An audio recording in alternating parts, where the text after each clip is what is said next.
Hey everybody, it's Jason Blaha here, and once again it is time for a bench press day, but a quick reminder for those of you who watch these videos, please remember to click like down below, be greatly appreciated.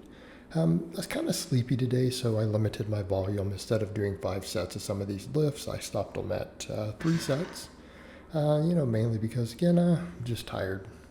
Lifting went good though. I went with a medium grip bench press for the training max, got up to 335.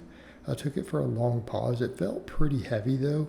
This was for this particular grip very close to a true max.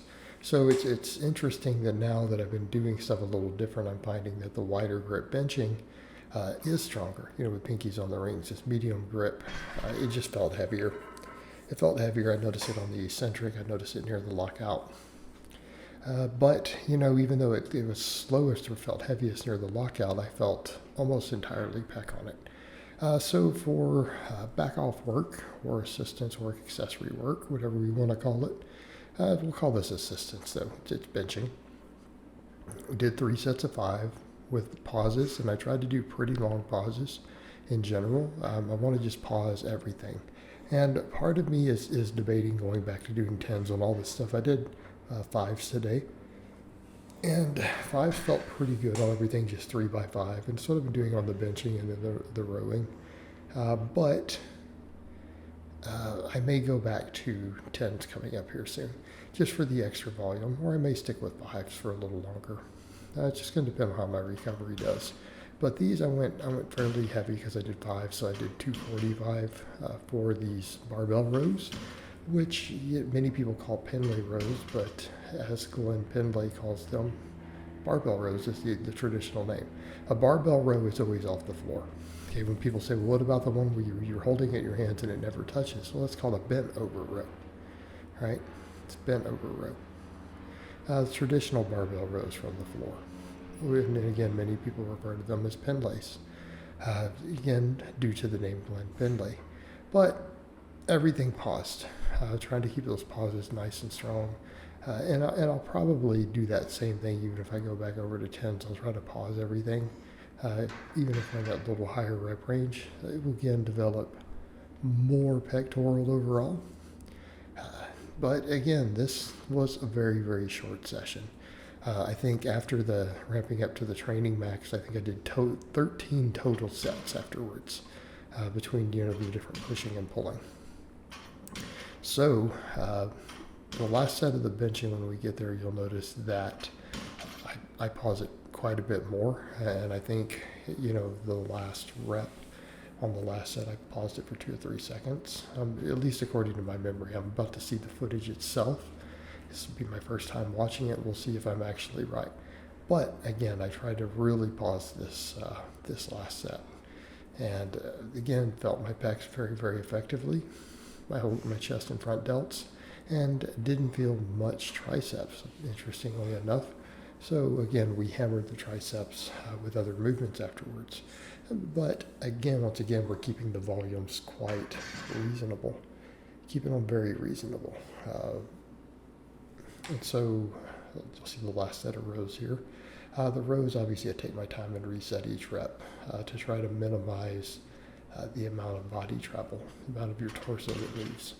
And there's usually going to be some. We're going pretty heavy. We're still hitting body weight or heavier, just to the leverages involved with that and the positions it puts our body in on the different movements. So afterwards, we did JM presses.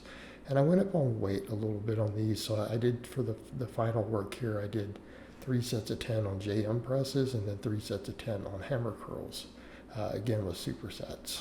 And we used 140 pounds for the JM presses, for the 3 by 10, and then for the hammer curls, I used 52-pound dumbbells. Once I adjusted everything and loaded my stuff on them, 52 pounds.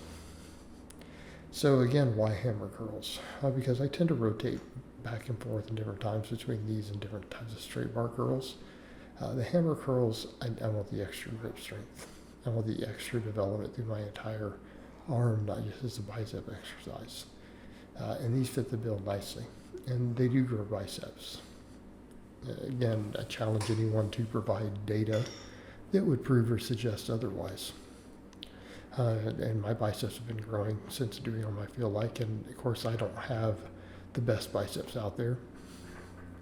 And a lot of people will tell me, oh, you should start training your arms, which, I get a laugh at because you guys see me do curls and stuff all the time. It's not how it works, just not where I'm genetically gifted. We all have our gifts.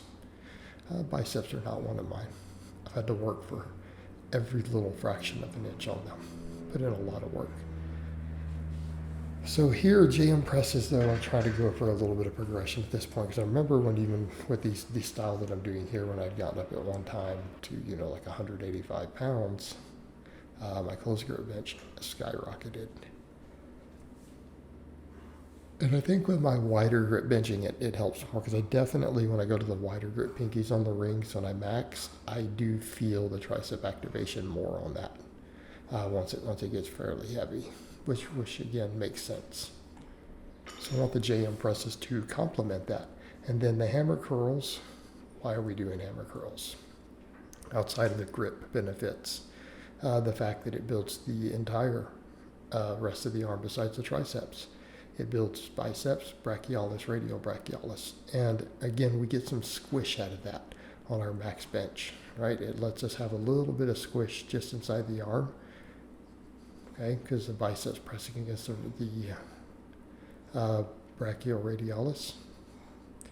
And it can create a little bit of external leverage to help with your benches out of the bottom, which is always what we want as a raw lifter. We tend to be weakest there. And even if we aren't, if we can just get faster out of the bottom, what happens? Well, our max will probably go up. Right? It will probably go up. So providing that extra squish is what we want there. And I used 52-pound dumbbells for that.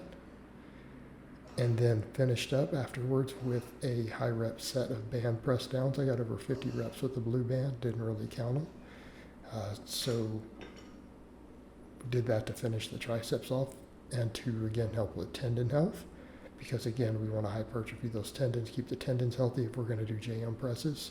And then you guys will see me do the bench one more time here at the end. All right, guys, but that's really all I have to say on that today. I hope it's been informative, and I'll talk to you guys next time.